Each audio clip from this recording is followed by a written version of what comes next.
Boa noite, pessoal. Agradecer a presença aí de todo mundo, né?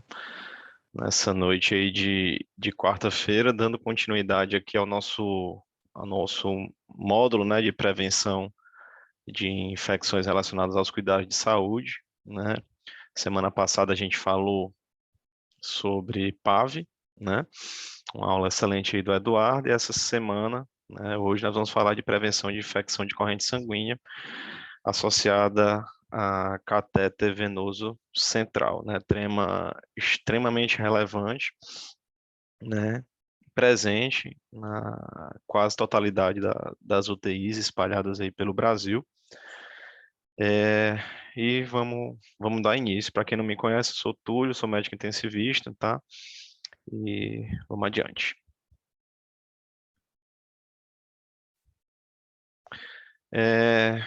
Primeiramente, a gente tem que trabalhar com conceitos, né? Isso aqui eu retirei, né, do manual da Anvisa, né? Infecção primária de corrente sanguínea, existem conceitos epidemiológicos, né, para a gente realmente documentar, né? E infecção primária de corrente sanguínea é aquela infecção que o paciente tem que ter um catéter venoso central, né?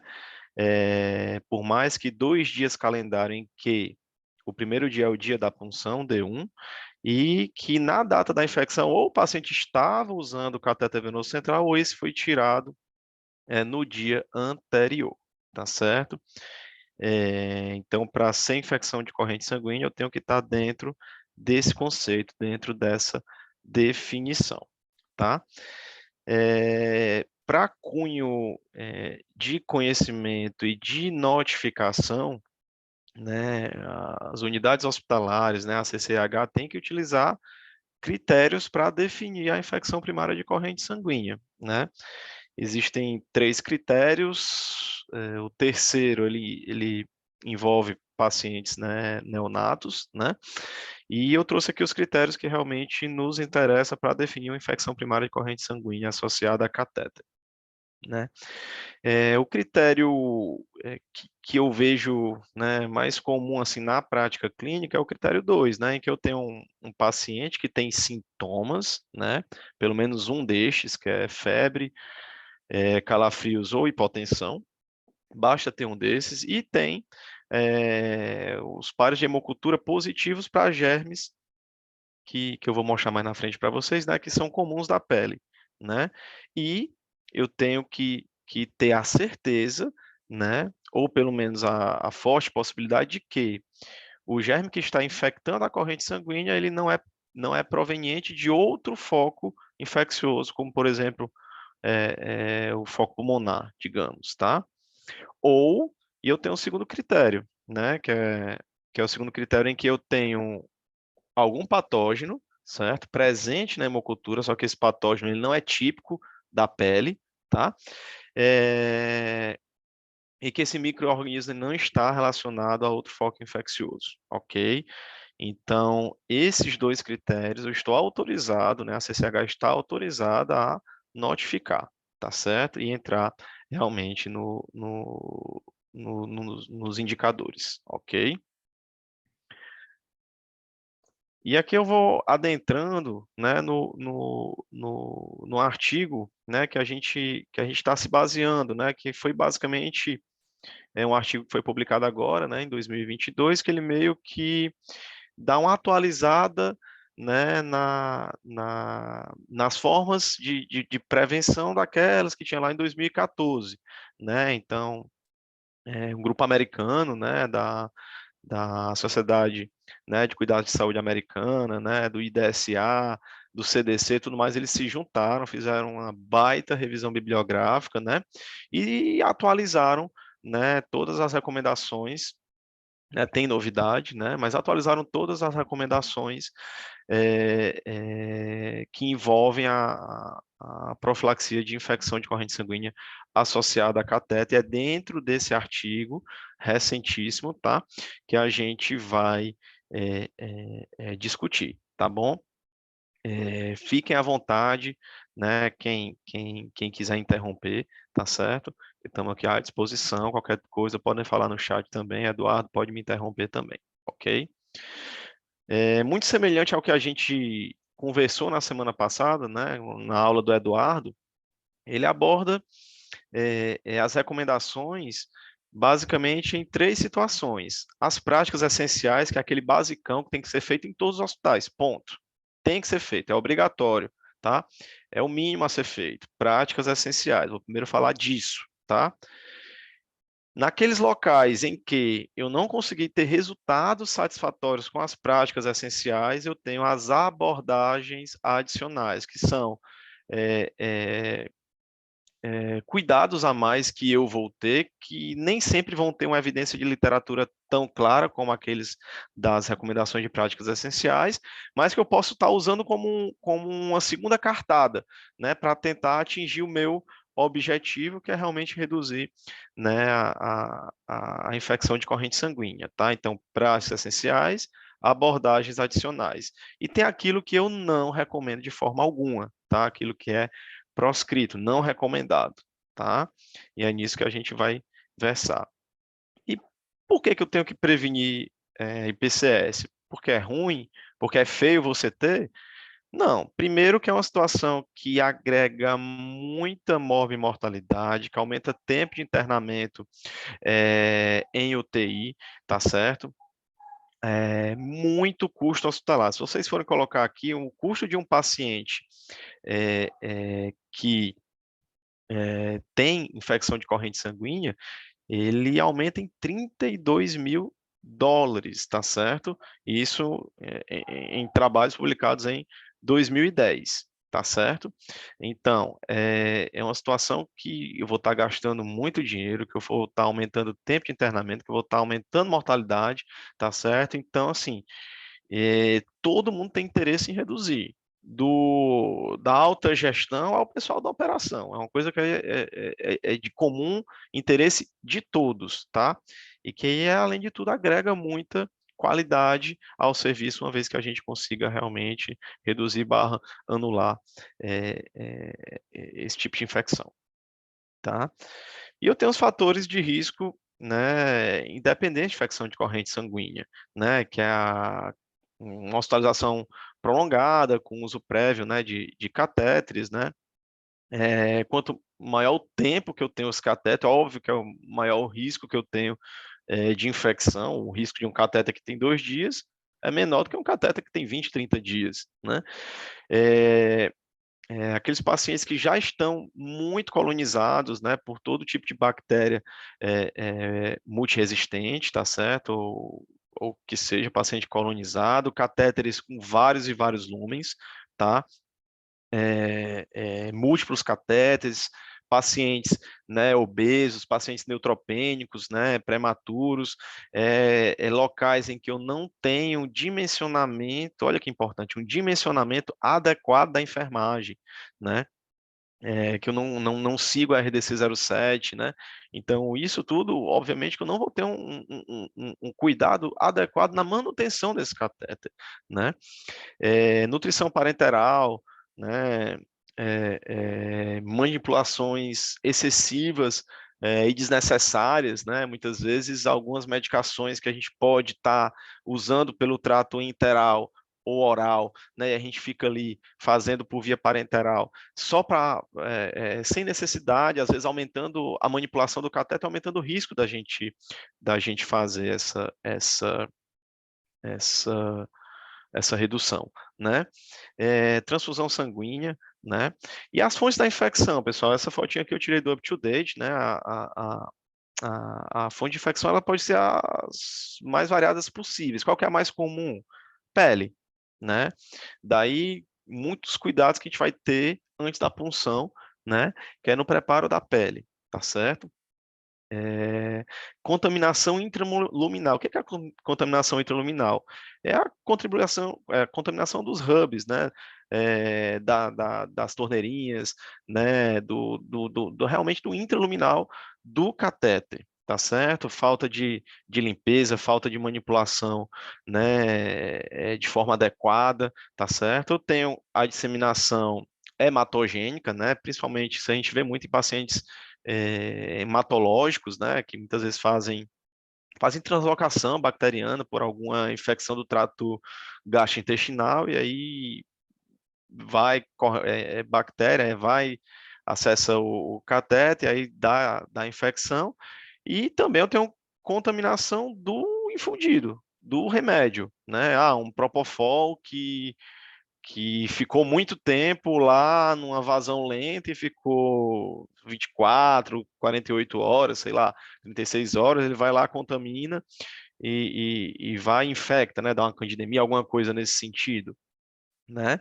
Então, contaminação pode partir da pele, pode partir aqui das torneirinhas, né, da contaminação intraluminal, pode partir do próprio paciente, tá certo?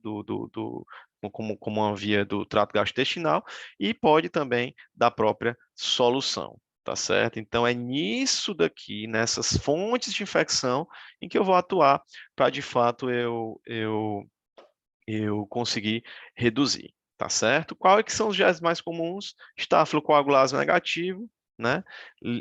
Junto com o estáfilo áureo, juntando os dois aqui, a gente dá quase 30%, tá? De estáfilo. Enterococo, cândida, tá certo?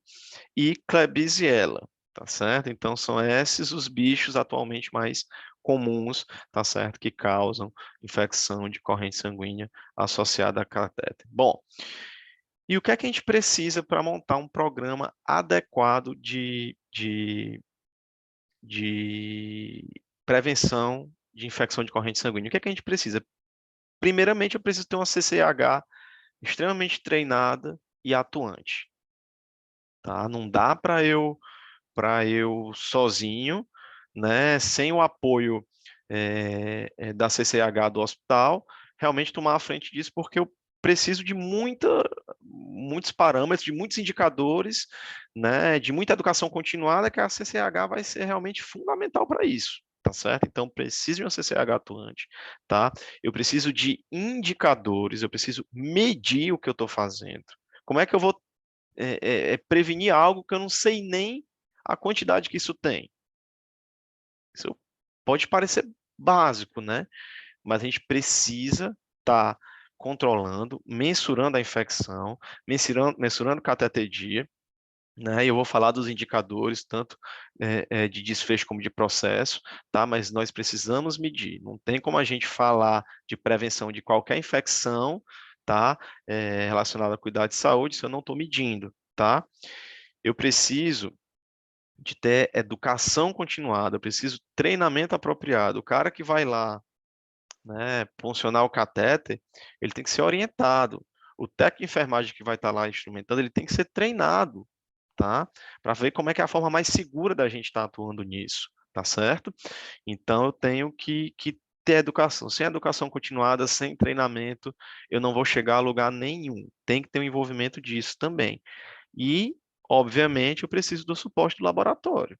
Do que adianta eu ter uma CCH treinada, eu ter todos os indicadores, eu estar treinando e educando todo mundo, tá? Se o meu laboratório não coleta a cultura direito, as culturas são tudo contaminadas, né? Se o meu técnico laboratório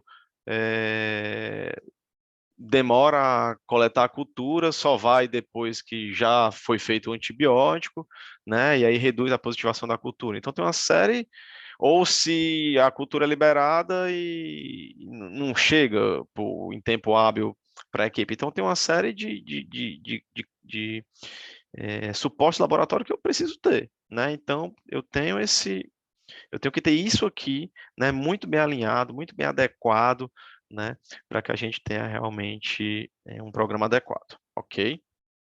E aí eu vou começar a falar das práticas essenciais. Lembrando, práticas essenciais, abordagens adicionais, tá certo? É aquilo que não é recomendado. Então, falando das práticas essenciais, é só a gente pensar. Onde é que eu vou pegar a infecção? Onde é que o paciente vai ter a infecção?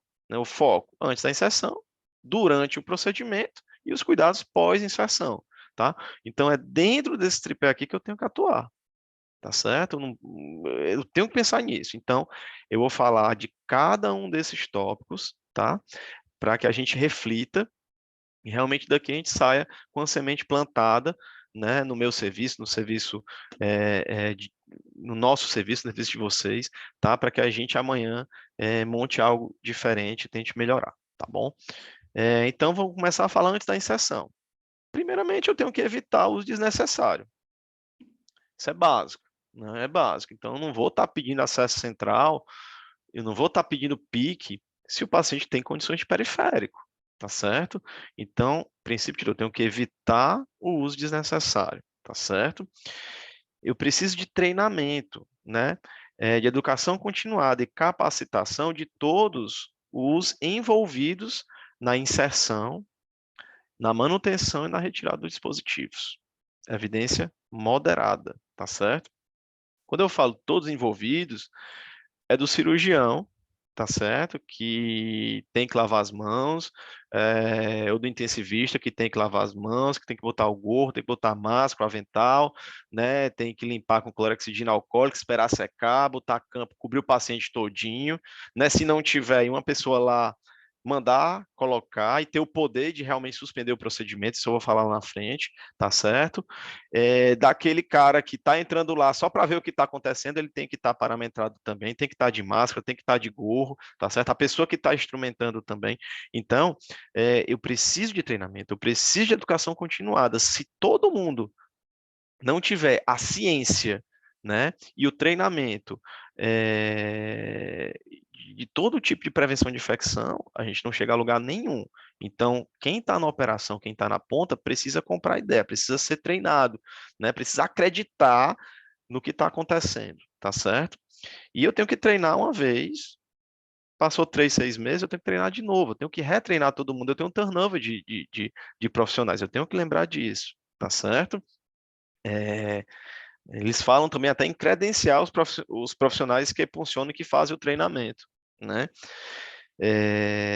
E simulação. Eles falam também de simulação, treinamento simulado, que é coisa que aqui na nossa realidade a gente faz muito pouco, lá fora faz demais, tá certo? Antes da pessoa cair mesmo para lidar com o ser humano mesmo, ele está treinando em animais, está treinando em manequins, tem o treinamento, tem a simulação, tá certo?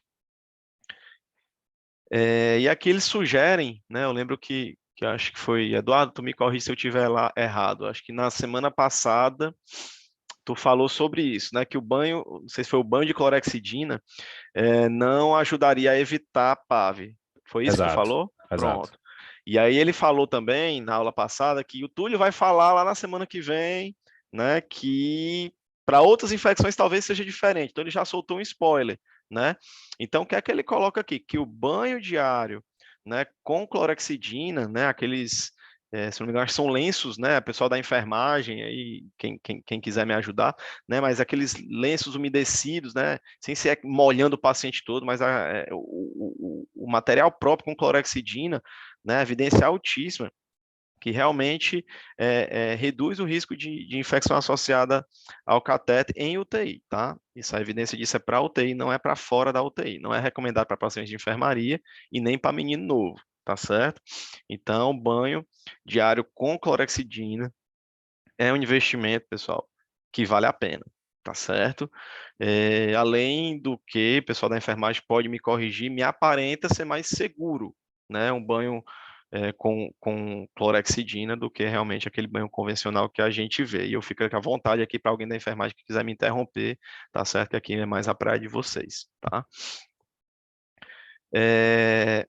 Outra coisa, pessoal, quem participou do programa do PROAD SUS, teve a oportunidade, né, de viajar, de ver aqueles eventos lá e tudo, viu a importância, né, do checklist de inserção, né, e tem uma pessoa que não é o cara que está pegando o acesso ali do lado com o checklist, que eu vou mostrar mais lá na frente o modelo, né, que está realmente lá pentelhando e vendo todos os pontos que o cirurgião intensivista, né, que está funcionando o catéter, está lá. Então, como na aviação e como muito em terapia intensiva, o checklist ele é indicado antes da inserção, para ver se o camarada limpou, posicionou o paciente direito, identificou o paciente direito, se ele escolheu o sítio adequado, né? A gente vai ver que tem que evitar femoral, né?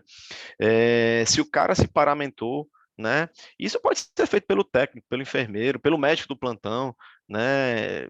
Por alguém que seja treinada, né, nessa questão, que conheça, né, os processos. E o principal, pessoal, ele pode e deve interromper o procedimento se alguma barreira for quebrada. Quando eu trabalhava em um hospital público aqui de Fortaleza, né, uma vez eu fui parado, fui pegar um acesso e o técnico foi lá, não, pô, tá, cadê seu gorro? Foi lá, botou o gorrinho na minha cabeça e eu continuei, entendeu? Mas esse empoderamento da equipe em suspender o procedimento, eu acho que isso é fundamental, tá certo? Se a pessoa realmente não usar, tá? Então, não seguir, né? Então, isso é fundamental, tá bom? E parece óbvio, né? Mas na prática a gente não vê tanto, né? Lavar bem as mãos, né? Com toda aquela técnica que a gente já conhece ou deveria conhecer antes de fazer o procedimento, tá certo? Só a luva estéril não vai adiantar, tá? E isso aqui também está no checklist, tá? Então realmente precisa de uma pessoa pentelhando lá o camarada, que o bicho difícil é médico, né? Para estar realmente fazendo o procedimento como deve ser feito, tá? E, pessoal, evitar punção de femoral, evitar a torta é direito, a punção da jugular, óbvio que tem suas indicações, tá? Mas preferir a punção da veia subclávia, tá certo? Evidência alta, tá? Principalmente em doente de terapia intensiva, pacientes traqueostomizados com um catéter aqui na jugular, óbvio que o risco de infecção dele vai ser maior, né? A femoral nem se fala, tá, pessoal? Então, a femoral é exceção, tá? Eu vejo muito local a femoral ser a regra, né? Ela tem que ser evitada. Se o puncionador não tiver a mão da subclávia, não tiver a mão, né, de uma via de acesso mais limpa, ele tem que ser treinado para que ele fique seguro para fazer o procedimento da forma mais tranquila possível. É óbvio que, se o cara não tem a mão da subclávia, também não adianta forçar a barra, ele tem que ser treinado antes de tudo, senão o cara vai falar, faz um pneumotórax, é pior, né? Mas essa é a recomendação, punção de via subclávia, tá? E assim, pessoal, muita gente acha que o risco de infecção da PIC ele é menor do que um acesso venoso central convencional, tá? Não é, não faça isso. Não use a PIC para reduzir IPCS. O risco de infecção é o mesmo, tá? É o mesmo. O catéter de linha média, que para aqui no meio do caminho, né, que a gente não vê tanto, ele sim parece ter menos IPCS, mas não pode fazer droga vasoativa, não pode fazer nutrição parenteral, né? É um acesso periférico, né? Não pode usar por mais de 14 dias, né? Ele tem outras coisas. Então, pessoal, não sai distribuindo pique porque acha que vai reduzir o risco de infecção, tá certo? Ok?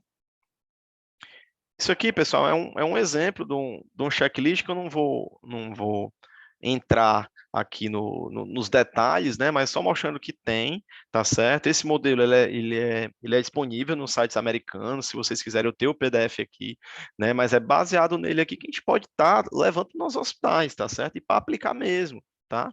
Mas isso aqui é fundamental, ok? Faz parte do programa. E também, pessoal, é bem interessante esse acordo, né? Essa definição dos kits de inserção de acesso venoso central. Tá lá tudo bonitinho, que é muito campo, pessoal. O paciente tem que estar todo coberto, né? Precaução de barreira estéril máxima, tá? Então tem que estar o kit lá, acesso, né? Cubo, todos os campos, né? Campo fenestrado, campo para cobrir o corpo todo, né? Tem que estar tudo lá, tudo bem já montado, né? Tudo dentro dos conformes, tudo dentro dos protocolos, né? Daquilo que é recomendado, tá certo? Para uma pessoa não ter o risco ou a desculpa de dizer que não cobriu o paciente todo porque o campo não estava lá, né? Então isso precisa uma ação conjunta, né, da equipe da terapia intensiva, com a CCH, com a farmácia, né, com todos os setores envolvidos, né? Então, vocês veem como a coisa é mais ampla, como todo mundo tem que estar envolvido, tá certo? Então, isso aqui é fundamental, tá?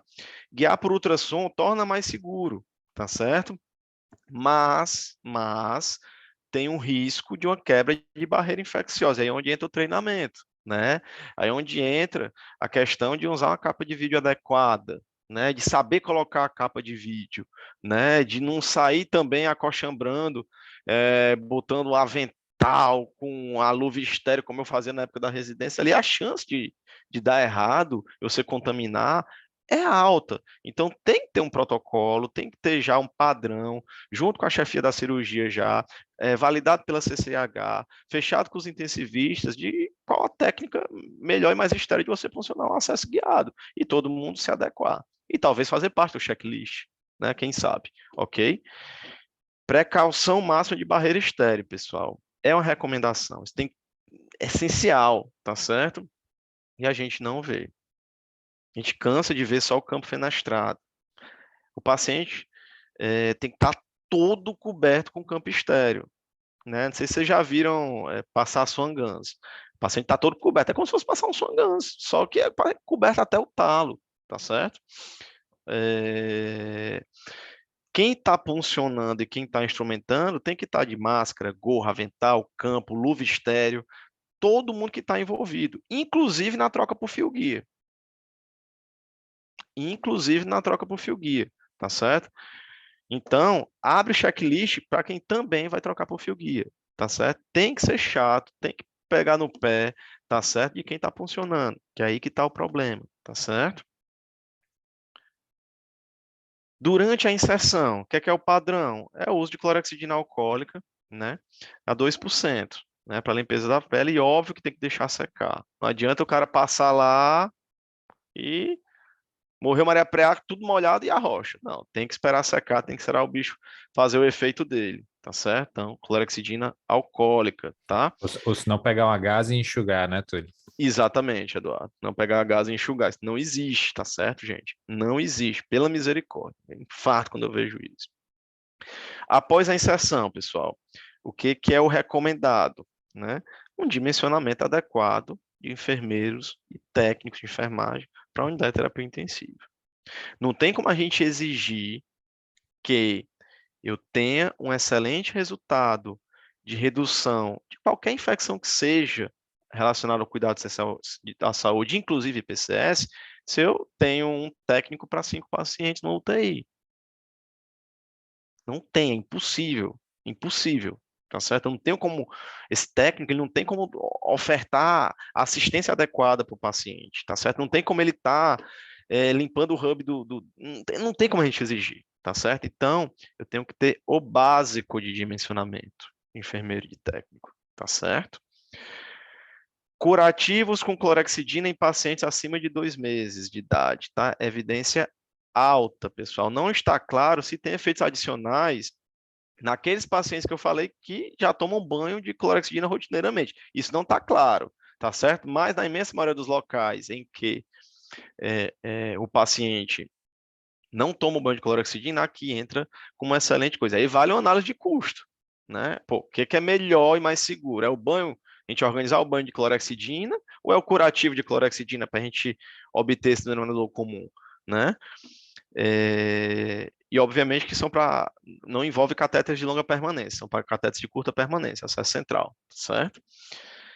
Curativos transparentes em acesso não tunelizados, tá certo? Quais são os cuidados que eu tenho que ter? Fazer a limpeza com a solução com clorexidina a cada 7 dias, ou se ele tiver sujo, solto ou úmido, né? Sujo, solto ou úmido. E eu canso de ver acesso em jugular sujo, solto e úmido, principalmente solto, que é difícil do bicho pregar, né? E aí eu tenho que realmente, né, tá lá o bicho aqui solto, eu vou lá e pronto, tá resolvido, né? Eu tenho que fazer a limpeza com solução de clorexidina. Se o acesso estiver lá bonitinho, durar os 7 dias, 7 dias eu tenho que trocar, tá certo? Mas se eu tiver feito um curativo com gase, esse tem que ser trocado a cada 2 dias, ou se tiver sujo, solto ou úmido. E quando é que eu vou colocar gase se eu tiver as duas opções? Drenagem excessiva, sangue, né, secreções, né, dentre outras coisas. Aí o curativo é com gase mesmo, tá certo? O pessoal da enfermagem sabe disso daí mais do que eu, ok? Se eu estiver indo rápido, podem me interromper, podem falar qualquer coisa. desinfectar hubs, né, torneirinhas, conectores, portas de injeção antes de manipular os catéteres, tá certo, pessoal? Quem faz aqui? Eu não vou eu não vou perguntar porque eu sei que ninguém vai responder, né? Mas eu vejo isso muito pouco na prática, tá certo, pessoal? E o resultado, uma vez que você faça isso, ele é fantástico, tá? Ele faz parte. Então, cuidado pós-inserção é fundamental. Toda vida que manipular é você realmente friccionar com o clorexidina alcoólico por no mínimo 5 segundos, né? Há quem fale que 15 segundos, a gente vai ver lá na frente, tá? Pode ser álcool a 70, mas o que em tese tem melhor efeito, né? Mais atividade reduzir a clorexidina alcoólica mesmo, tá bom, pessoal? E eu tenho que monitorizar também e auditar se isso está sendo realizado, né? Porque 50% dos pacientes eu tenho os hubs dos catéteres, né, colonizados. É 50% dos pacientes, 50% dos pacientes. E eu pego lá, né, do jeito que está, num limpo e empurro para dentro, chance de infecção alta, tá certo, pessoal? Então, vale a reflexão, cada um olhar, né, para o seu serviço, saber se realmente está fazendo isso, tá bom? E remover catéteres não essenciais. Pô, Túlio, é óbvio que eu vou remover os catéteres não essenciais, mas eu tenho que pôr isso dentro de um checklist da visita multi, que é uma coisa que eu sou fã, né, que em breve a gente vai estar retornando lá no meu serviço, né, num dos serviços, tá certo? Mas que isso aqui é fundamental. Eu me perguntar todo dia se esse acesso é fundamental, se o paciente tem condição de periférico, tá certo? Isso eu tenho que me perguntar todo dia, avaliar diariamente, isso ser auditado nos rounds, tá certo, pessoal? Então eu tenho que reduzir a taxa de utilização, tenho que mensurar e reduzir, óbvio isso, tá certo? Mas a gente tem que se policiar de todo dia na visita multi, o médico está se perguntando, o enfermeiro está se perguntando, o técnico está se perguntando, o físio está se perguntando, todo mundo está se perguntando, tá certo, pessoal? Ainda após a inserção, tá?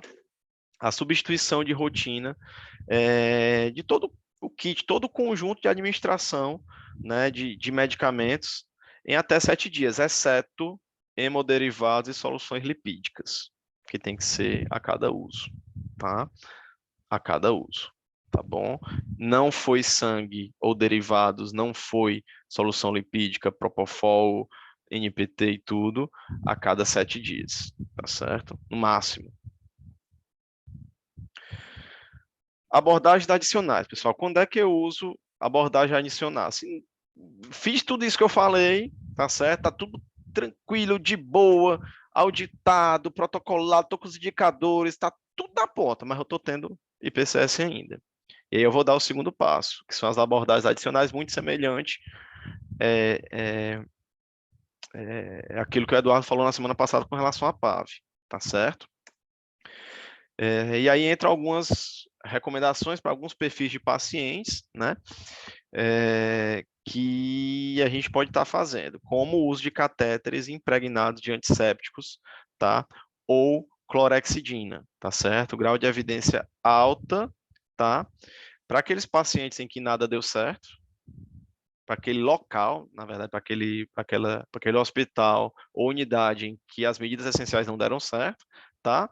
Ou se o paciente tem dificuldade de acesso central, um renal crônico, dificuldade de acesso, sei lá quanto tempo ele vai ficar com esse catéter, talvez eu poderia fazer uso de um catéter impregnado, e aí eu queria ouvir se alguém tem experiência com esses catéteres, tá certo? Ou história de infecção de corrente sanguínea recorrente para esse perfil de paciente, tá certo? Ou pacientes que a repercussão de de um IPCS é, é grave, né? Como um paciente que tem uma prótese valvar, né? Sei lá, uma prótese aórtica, né? Uma válvula, alguma coisa assim, né? Que realmente a repercussão vai ser desastrosa, se endocardite e tudo mais para esse paciente, talvez eu possa usar isso se eu ainda tiver com risco alto, tá? Aqui eu nunca vi fazer, tá? Mas ele coloca como abordagens adicionais para o mesmo perfil de paciente que eu acabei de falar, tá? Falando de catéteres de hemodiálise de longa permanência, né? Como preencher o lumen de cateter em concentração supraterapêutica de uma solução antibiótica, ele está algumas lá, tá? Coloco como evidência alta para esses perfis de pacientes, tá? Confesso que eu nunca vi usar, tá? Mas está aqui como abordagens adicionais. E ele fala uma coisa interessante, né? Mas que ainda tem poucos estudos, né, sobre a redução de IPCS, que são times de inserção e manutenção de acesso periférico, né? Reunir aquela galera da neonato que está ali, né? Chama aquele cara que consegue funcionar aquela veia que ninguém consegue, junta ele mais uma galera, né? E monta um time que vai ser acionado para quando eu quiser tentar tirar um central ou evitar a punção de um, né? Eu achei interessante, embora a evidência ainda seja baixa, mas entra aqui como uma recomendação de uma abordagem adicional se nada lá atrás der certo. Tá certo? Hub, tampa de conector contendo antissépticos, né? Evidência moderada, né? E ainda não se sabe se usando esses hubs, né, com antissépticos, se vai precisar ainda, né, fazer a fricção, né? Não se sabe ainda, carece de evidências, tá? E o que não fazer, pessoal?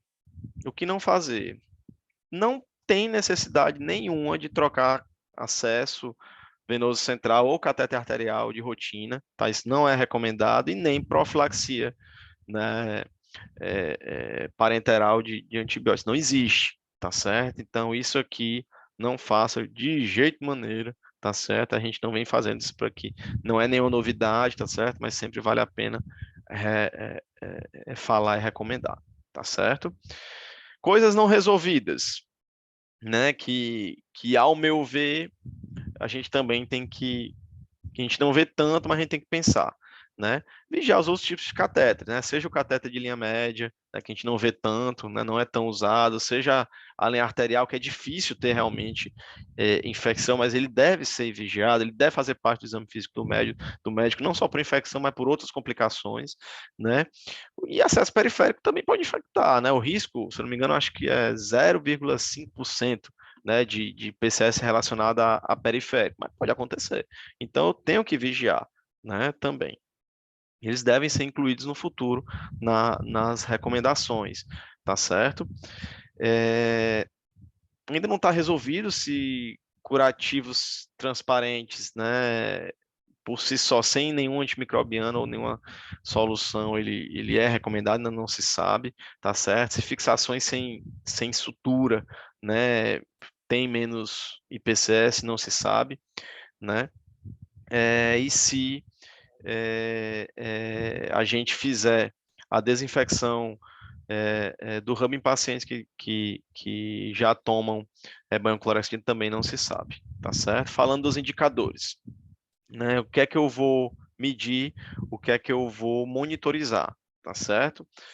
Da mesma forma que as outras infecções, eu vou ter os indicadores do processo e os indicadores de desfecho do resultado, tá certo? É nisso que eu vou falar, tentar falar de uma forma não chata e não matemática. Vou tentar trabalhar conceitos, tá certo? Fórmula a gente vê no Google ou bater foto dos slides aí, tá bom?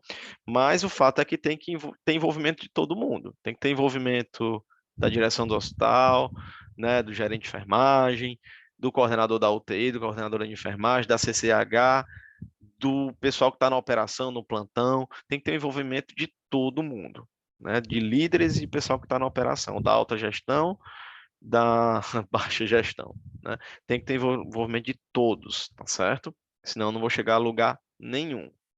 Então, indicadores que eu posso ver, indicadores de processo, a conformidade do checklist. Não é só fazer o checklist, eu tenho que medir daquela quantidade de acessos, quanto de checklist eu estou fazendo. Então, eu tenho que realmente medir isso, tá aqui a formulazinha, não vou me deter a fórmula, tá? Ela tem aqui nos artigos, tem na internet, tá? Mas o checklist, lembrando, ele visa em torno de higiene adequada das mãos, né, a barreira de precaução máxima, né, com máscara, cobrir o paciente com campo estéreo completo, né, limpeza da pele, poder interromper um procedimento, isso tudo eu já falei, tá? Tríade, higiene das mãos, precaução de barreira máxima, né? Limpeza com clorexidina 2%. O exemplo do checklist que eu mostrei para vocês, tá? Eu preciso ter a documentação da avaliação diária da necessidade do acesso central. Então, quando eu faço o checklist lá no EpiMed, por exemplo, né, eu consigo ver aquilo que eu estou realmente analisando de cada item do checklist e ver o indicador. É basicamente isso. Então, eu tenho que documentar se eu estou avaliando diariamente se eu retiro ou não o acesso central, tá certo? Então, daqui sai um indicador de processo, tá? Indicador, né, de treinamento, de simulação da técnica de fusão asséptica, né? Ou seja, eu tenho que medir os treinamentos, tá certo? Eu tenho que... E aí eu vou trazer dois indicadores interessantes para vocês. O que é a taxa de utilização padronizada? Vamos lá, como é que eu vou explicar isso para você? De acordo com o banco de dados americano, tá certo?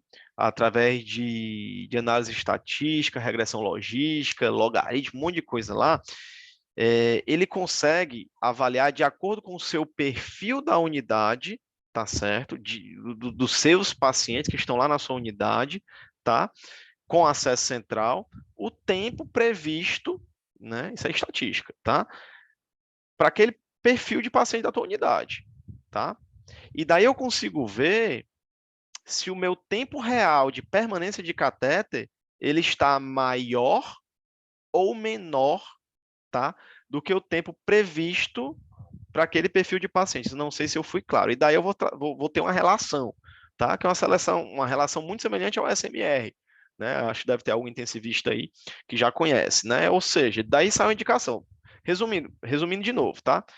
De acordo com o perfil da unidade, através de uma estatística X, eu consigo ter uma previsão de duração do cateter daqueles pacientes. Se a minha unidade está usando mais do que o previsto, é ruim, dá um indicador acima de 1. Se está usando menos do que o previsto, dá um indicador menor que 1. Tá? Então, eu consigo individualizar para a minha unidade. Né? Por exemplo, vou dar um exemplo aqui. Eu tenho uma unidade com a média de pacientes de 90 anos de idade, crônicos, traqueostomizados lá em cima, com tempo de permanência de 10 dias, com múltiplas comorbidades, pneumonia de repetição e tudo mais. Pronto, esse é o perfil da minha unidade. E eu tenho uma unidade pós-operatória de altíssima rotatividade, que tem basicamente cirurgias ortopédicas de correção de fêmur, cirurgias abdominais de médio porte, tá certo? Com uma média de ocupação de 2 dias. A previsão de uso de acesso para aquela UTI pós-operatória de alta rotatividade é menor do que aquela UTI de pacientes crônicos. Vai ter uma previsão de tempo de catéter mais alta. E daí eu tiro uma relação e eu consigo ver, pô, a minha UTI está usando mais catéter do que o necessário. Tem alguma coisa errada, tá certo? Então isso eu tenho que monitorizar, ok? E aí eu entro em outro indicador aqui que eu vou tentar ser mais objetivo, tá? A taxa de infecção padronizada. Para todas as infecções, eu tenho essa taxa, muitas infecções, né, relacionadas à assistência de saúde, eu tenho essa taxa de infecção padronizada, que o raciocínio é muito semelhante, tá certo?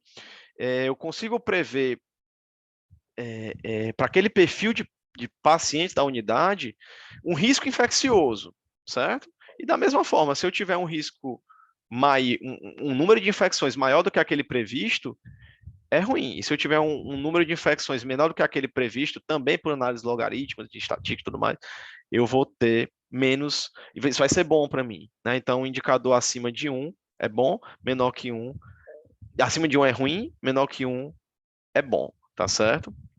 Qualquer coisa, vocês me perguntam no final que eu explico isso direitinho, tá? E como é que a gente vai implementar estratégias para reduzir a infecção de corrente sanguínea? Tá? Primeiramente, tem que engajar, tem que educar, executar e depois avaliar aquilo que a gente fez. Né? Engajar todo mundo, eleger aquela pessoa que é agregadora do time, né? Que ele chama no artigo de o campeão para apoiar as iniciativas, aquela pessoa que vai estar lá, né, tomando a frente, que vai estar na... São vários campeões, né? Tem o cara que está lá organizando tudo, tem o cara que está lá na ponta, né? Tem aquele formador de opinião que leva todo mundo, né, a fazer o correto, né? Educação continuada, não tem como a gente fazer nada sem isso, né? Inclusive paciente e família, né? Tem que ser educados, né? Na hora da execução, fazer os checklists, né? Avaliar a competência de cada um e avaliar, né? Com indicadores de processo de desfecho, né? Estabelecendo metas claras, né? Dar feedback para a equipe, né? Deixar os indicadores claros, bem vistos e mostrar para a ponta, né? E discutir os eventos quase que em tempo real quando eles acontecerem, né? Isso também é fundamental, tá? Se tiver alguém dormindo aí, eu peço que acorde, né? Porque eu vou meio que resumir aqui tudo que eu falei em um slide, tá? Então, quem tiver dormido, quem tiver chegado agora há pouco, fica aí que eu vou resumir tudo agora em 3 minutos, tá? Na inserção do catéter, tem que ter um checklist, tá certo? A pessoa tem que ser empoderada para suspender o procedimento se esse checklist não tiver sido adequado. Eu tenho que ter kit de inserção com tudo. O cara tem que lavar a mão bem. Eu tenho que utilizar a barreira de precaução máxima, cobrir o paciente todo com campo estéreo, gorro, máscara, avental, tudo que tem direito, óculos de proteção se for o caso, tá certo? Preparar a pele com solução de clorexidina, deixar secar, tá certo? Evitar a punção de veia femoral, tá? Deixa eu só tirar aqui que eu acho que, enfim, aqui eu não estou conseguindo ver, peraí, pronto, agora vai dar para eu ver. Na manutenção do catéter, toda manipulação deve ser precedida de higiene das mãos. Vou mexer no bicho, lava a mão, lava a mão, lava a mão, tem que lavar a mão para pegar ali, pessoal. Não, não existe isso de passar a mão nas calças e ir lá mexer no catéter. Não existe, tá certo? Usar gás e fita adesiva estéreo, né? Cobertura transparente, semipermeável, estéreo para cobrir o sítio de inserção, né? As trocas que eu conversei, tá certo? Realizar a desinfecção das conexões, pessoal, dos conectores valvulados, né? Com solução de clorexidina, com álcool, né? Friccionar por no mínimo 5 segundos, 5 a 15 segundos, tá bom, pessoal? Avaliar no mínimo uma vez ao dia o sítio de inserção, né? Fazer inspeção visual, palpar, ver se não tem flutuação, ver se não tem nenhuma secreção, tá certo? Remover catéteres desnecessários, tá bom? Catéteres que são inseridos em situação de emergência, que acontecem, né? Tem que ser trocado rápido, no máximo 48 horas, tá? Reavaliar diariamente a necessidade desse catéter, tá bom? E não realizar a troca programada, né, de catéter central, ou seja, não mudar a catéter só porque ele tem muito tempo, tá bom, pessoal? Era isso que eu queria falar para vocês, tá? Desculpa aí se eu posso ter falado rápido alguma coisa, mas eu estou aqui à disposição para dúvidas, tá certo? E é isso. Boa noite a todos. Muito bom, Túlio. Eu vou primeiro passar as perguntas que já tem aqui, que eu acho que são interessantes, e aí depois vou comentar uma coisinha aqui, tá? Tem uma pergunta referente, acho que é bem de conduta, assim, na prática. E aí a gente tem algum direcionamento na literatura em relação a isso, né?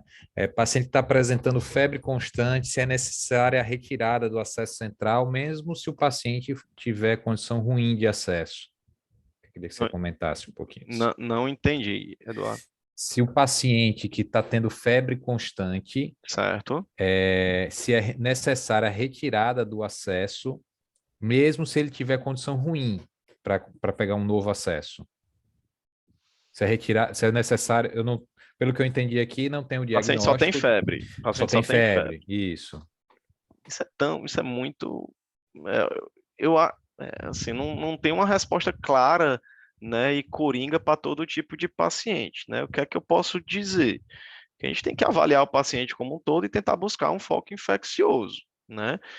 Se o paciente tem um raio-x limpo, né? Se o paciente tem um sumário limpo, se eu não consigo evidenciar outro foco infeccioso, coletei uma hemocultura, essa hemocultura não saiu, né? E a principal hipótese é uma infecção de corrente sanguínea para esse paciente, sim, eu posso fazer a troca, né, desse dispositivo, né? Aí entra como infecção relacionada ao acesso venoso central, né? Aquela infecção que a gente não é um IPCS mesmo de fato, né? E aí, sim, nesse caso você poderia fazer, né? Mas é muito individualizado e vai depender também do perfil de paciente, né? Se você pegar um paciente imunossupresso, neutropênico, né? Às vezes você vai ser um pouco mais agressivo, mas você tem que, acima de tudo, garantir que o paciente tem um acesso, né? Você não vai tirar o acesso sem garantir, sem saber se o paciente vai ter como fazer o próprio antibiótico, né? Uhum. Então, assim, tirar um acesso venoso central sem garantir, né, que o Um paciente tenha novo, né? condição de um acesso, não rola. Acho que primeiro, Isso depende muito da suspeição clínica, né? é, Se a suspeição for muito alta, você vai tentar garantir um novo acesso, né? Mas porque ele não vai ter como ficar sem acesso, né? No final das contas, principalmente se for um paciente grave que a gente vai falando, né? Aqui. exato.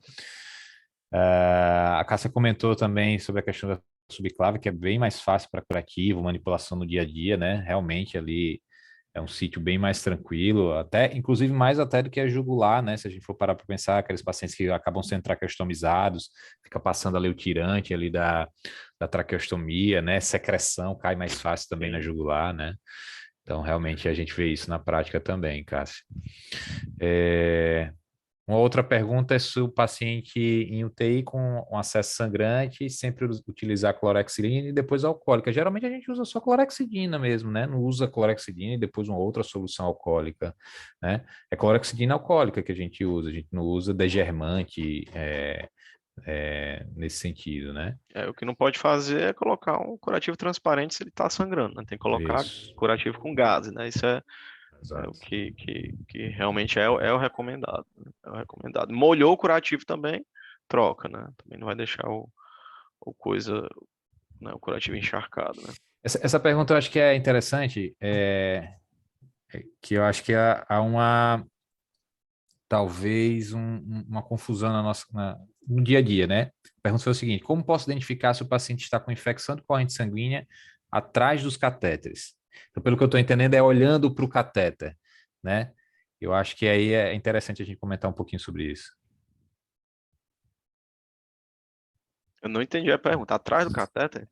Eu tô entendendo como olhando para a pele, olhando para o sítio de inserção, entendeu?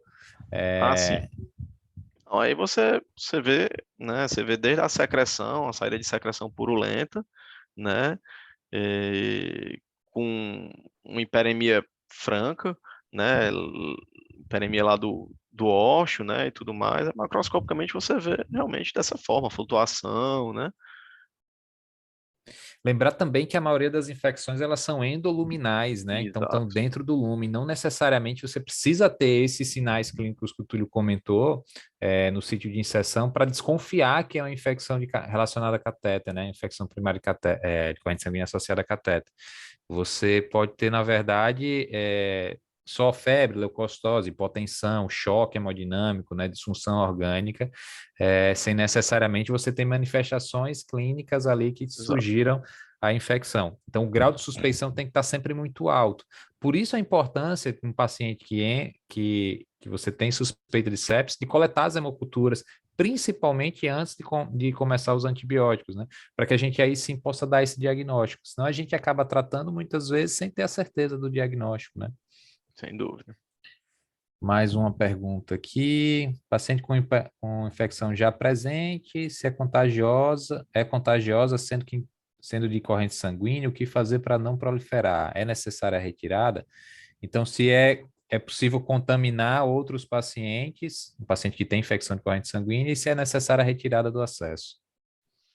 Olha, a contaminação de outro paciente ela não vai se dar por ela vai se dar pelo contato das mãos, né? Então, se a Isso. gente não, na hora da gente manipular esse paciente que tem uma infecção, que está, né, com o hub lá colonizado, vai de um paciente para outro, né, sem lavagem das mãos, né, sem a fricção, tudo, eu posso realmente levar uma bactéria pelo meu contato da mão para o outro paciente, sim, né, não é uma contaminação direta de um paciente a outro, mas eu posso realmente ser o veículo, né, dessa contaminação. Daí a importância tanto da lavagem das mãos, como realmente da fricção, né, do hub, todos aqueles cuidados, né, que a gente que a gente discutiu. Se é necessária a retirada do catéter, Túlio. Se tem a infecção, sim, né? Se Sim. você A gente documentar a infecção, recomenda sim. retirar, né? A não ser que realmente não tenha condição, é a exceção a não É, retirada, né? Então, é. realmente a, a resposta é bem melhor quando a gente retira. A Cássia comentou aqui, fez uma pergunta: uso indiscriminado de antibióticos ou grande rotatividade do mesmo pode interferir nas infecções de corrente sanguínea? Hum, ela aumenta a possibilidade de Resistência, né? resistência, né? De resistência, né? De você ter um tipo de bactéria, né? Que não responde aos antibióticos usuais. A gente tem que lançar mão de antibióticos mais potentes e mais tóxicos, né? Digamos. Uhum. Mas o risco em si da infecção, não. Mas da resistência bacteriana, sim. Tem algumas coisas interessantes aí que você comentou, eu queria fazer só breves comentários aqui. Essa questão de contaminação das culturas, né, que você colocou. A gente hoje tem um problema muito grande em relação a isso, várias instituições. Número alto a gente vê de coagulase negativo, né? Às vezes presente só em uma amostra e tal. Isso provavelmente está relacionado a, como você comentou, né, a coleta inadequada, né? Então é muito importante que a gente tenha essas pessoas que vão coletar essas hemoculturas, seja o enfermeiro, seja o técnico do laboratório, aí varia de instituição para instituição, que elas estejam realmente treinadas, né? Para que a gente não tenha amostras que acabem mais confundindo do que ajudando no final das Sim. contas, né? Sim. Então a gente tem um problema grande ainda em relação a isso.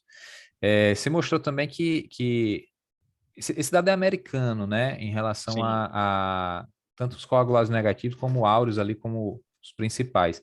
Não sei qual é a tua realidade aí. Aqui a gente vê muito mais gram negativo. Vê coagulados negativo primeiro, depois vem gram negativo. Áureos, para a gente aqui não é tanto um Exato. problema. É mais gram negativo. Agora, gram negativo, muito sim, sabe? Aqui é mais coagulase e gram-negativo. Também, né? Estava, Acho que acho que é o quarto, acho que, quinto colocado. acho que é um cenário, na verdade, da América Ah, Latina, né? Quando a gente vê os dados do Brasil também é bem parecido, né?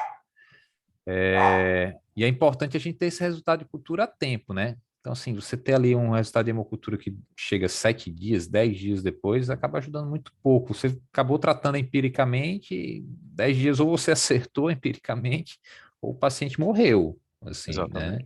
Então, tem uma mortalidade alta, né? Infecção com corrente sanguínea, como você citou, né? E é interessante que a gente tenha o circuito inteiro fechado, né? Então, assim, não adianta, por exemplo, vou citar um exemplo que estava acontecendo aqui na instituição da gente. É, técnico de enfermagem treinado, ó, tem que fazer a desinfecção, beleza, tá acontecendo, o enfermeiro, show. Aí, na hora dos transportes, o anestésio não fazia. Então, é o anestésico que leva para fazer a tomografia, o anestésico que leva para a hemodinâmica, o anestésico que leva para o centro cirúrgico, e não fazia desinfecção. Opa, essa é uma oportunidade. Então, se a gente não tiver é, alinhado todo mundo, aí quando a gente diz todo mundo, é todo mundo mesmo, assim, inclusive os eventuais que vão ali eventualmente fazer algum procedimento com o paciente, né? E aí os anestesistas estavam sendo nosso calo, é um dos nossos calos que a gente está tentando resolver, né? Então, é preciso que estar envolvido o hospital inteiro, todo mundo que manipula isso aí, né? Exatamente. E é interessante, como você falou, assim, não adianta só a gente estar fazendo isso, a gente tem que estar medindo, senão a gente não sabe qual é o resultado que está tendo, né? Então a gente tem que estar olhando realmente para esses indicadores para saber o que precisa melhorar, o que não precisa, né? É, Tem uma Outro ponto. pergunta aqui Sim, pois não, pois do, não. do Wagner. Boa noite. Qual a eficácia da cultura da ponta do catéter, já que muitos hospitais ainda mantêm essa rotina? Vai, Eduardo. Eu acho que você até comentou ali no critério diagnóstico, acho que não tem cultura de ponta de catéter no critério, né? Não, de PCF não. Só hemocultura, né? Uhum. Justamente por isso, porque como a gente está falando aqui, as culturas, as infecções, elas são endoluminais, né? Quando você faz a cultura da ponta do catéter, na verdade, você está fazendo da parte externa do catéter.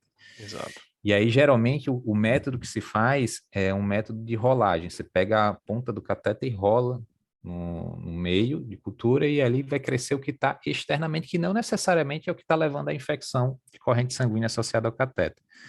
O ideal seria fazer um método chamado de sonificação. A gente não faz isso de rotina. Isso. Então, acaba que o ideal é que acaba que a gente não recomenda mais, na verdade, coletar a ponta, né, do catéter. A gente recomenda coletar uma hemocultura transcatéter, né? Você coletar a hemocultura transcatéter e periférica, até para fazer o comparativo de crescimento, tempo de crescimento, se cresceu o mesmo germe, cresceu antes, né, do catéter central em relação ao periférico, mas a ponta do cateter em si, não. Não é Uma recomendado. outra coisa que eu queria comentar aqui, Túlio, é sobre o cateter femoral, né? A gente ainda vê um uso, muitas vezes numa situação de emergência ali, o paciente está em insuficiência respiratória, fiquei com receio de passar um acesso central em jugular e subclave, o paciente precisar ser entubado naquela situação. Ok, eu acho que é uma justificativa plausível, mas eu acho que a gente tem que começar a encarar esses catéteres como realmente catéteres de emergência e retirá-los assim que possível, trocá-los assim que possível, sabe? Porque aí a gente deixa aquele femoral, vai ficando, vai ficando, vai ficando, quando a gente vê tá 14 dias, vai lá, infecta. E a gente já sabe que ele vai infectar mais, né?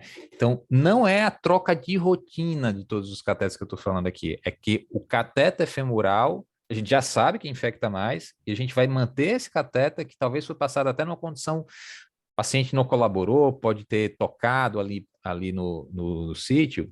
Essa é uma indagação que eu deixo aqui. Não é muito claro isso na literatura. Para catéter de hemodiálise, há alguns locais, se for o up-to-date, tem local que eles... A realidade é diferente, mas o pessoal recomenda passa o catéter de diálise e tira o catéter. Tira o cateter imediatamente após a hemodiálise. Olha só que Isso. situação interessante, né?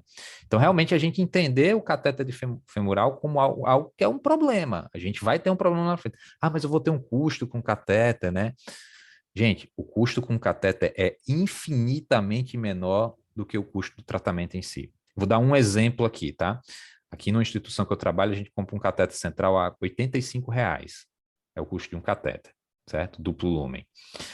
A gente teve uma infecção agora recentemente por um germe multiresistente que a gente precisou usar um antibiótico chamado Torgena. O custo do tratamento deste paciente foi R$ 45.000 só de antibiótico.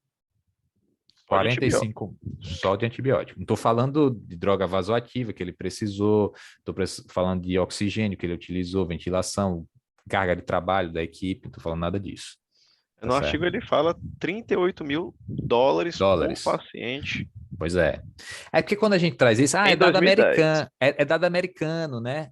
Aí, o que eu não consegui levantar o custo total desse paciente, mas só de antibiótico, só o antibiótico que eu acrescentei, o tratamento dele foi R$ 45.000 a mais. O paciente estava de alta da UTI, teve que postergar a alta da UTI, ficou mais tempo.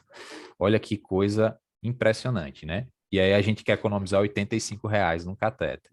Então, assim, às vezes essa economia é uma economia que não é muito inteligente, tá? Deixa eu só compartilhar minha tela rapidamente, só para mostrar aqui o que o Túlio comentou sobre os lenços. Um dos artigos que o artigo cita sobre banho com clorexidina é justamente esse, é um artigo até já antigo, 2013, do New England, que mostrou a redução importante. O que eles utilizaram foi esse lencinho aqui, tá? É um lenço mesmo, pode usar para tanto pré-operatório, pacientes para redução de infecção corrente de sítio cirúrgico, mas esse também que eles utilizaram para redução de infecção de corrente sanguínea, né? Então, é um lenço com a clorexidina 2% que você utiliza para fazer a limpeza da pele do paciente mesmo, né? É um tipo de banho que se faz com lenço, tá? Então, isso aqui já tem disponível no Brasil com outras marcas, então pode ser utilizado. Outra coisa que o Túlio comentou que não está bem definido na literatura se tem vantagem ou não, são essas tampinhas que já vêm com álcool. Então você conecta, você pode deixar até 7 dias, essa tampinha ela já fica com álcool, você retira e já pode fazer o medicamento. Então tem essa vantagem, ela tem um custo que não é desprezível, considerando que a gente vai acabar utilizando muito para fazer infusão de medicamento, então cada vez que você tira, você tem que jogar fora e pegar uma nova tampinha, e cada tampinha dessa você encontra pelo menos por R$ 2 aí no mercado, cada tampa. Mas aí você manipula muito, acaba aumentando um pouco o custo, tá? Queria só mostrar essas duas coisinhas aqui para complementar, tá? Então, acho que como o Túlio falou, se a gente quer ter resultados diferentes, a gente tem que ter que agir de forma diferente. A gente não pode continuar fazendo as mesmas coisas que a gente está fazendo hoje e esperar que vamos ter resultados diferentes. Então, tudo isso que ele colocou como essencial, eu acho que é essencial que a gente faça. Se a gente não fizer, vamos continuar tendo problema. E aí, eu acho que essa é a principal forma da gente reduzir custo na UTI, é reduzindo infecção na UTI. Se a gente conseguir reduzir infecção, é bom para todo mundo, menos para o cara que vende antibiótico. Mas o resto, todo mundo ganha. O paciente sai mais rápido da UTI, a família sai mais satisfeita, a equipe fica mais satisfeita porque vai ter melhores resultados, o hospital vai ficar mais satisfeito, o gestor vai ficar mais satisfeito porque vai reduzir o custo. Então, a gente tem que estar muito atento em relação a isso. Existem algumas coisas, não tem para onde correr, existem algumas coisas que vão gerar um custo inicial, mas quando a gente bota isso tudo na conta, esses pacientes vão mais para hemodiálise, cada sessão de diálise, quanto é que custa uma sessão de diálise, né? Quando a gente bota essa conta fechada, você pode procurar literatura de qualquer país, vai mostrar que tem redução de custo, né? Mas a gente tem que mostrar isso na prática e tem que começar a olhar para isso, porque senão os serviços não se sustentam, certo? Exatamente. Túlio, algo mais a complementar, gente? Alguma dúvida mais? Algum questionamento? Amigo, da minha parte, acho que eu já falei demais. Estou aqui à disposição se alguém tiver mais alguma dúvida. Mas eu acho que foi bem Bem proveitoso, né? esclarecedor, né? Bem proveitoso. Teve Uma um coro participação boa, bacana. tivemos aí quase 50 pessoas hoje. É isso mesmo, a gente quer que todo mundo participe. Aqui não é. Talvez o médico seja o agente aí que menos vai influenciar. Isso aqui é muito voltado para a enfermagem. Muito voltado para a enfermagem, né? E se a gente não tiver essa compreensão da equipe como um todo, realmente a gente não vai ter resultado diferente. Beleza, gente? É isso, pessoal. Muitíssimo obrigado a todos, uma excelente noite e até a próxima. Boa noite, pessoal. Até mais. Tchau, tchau.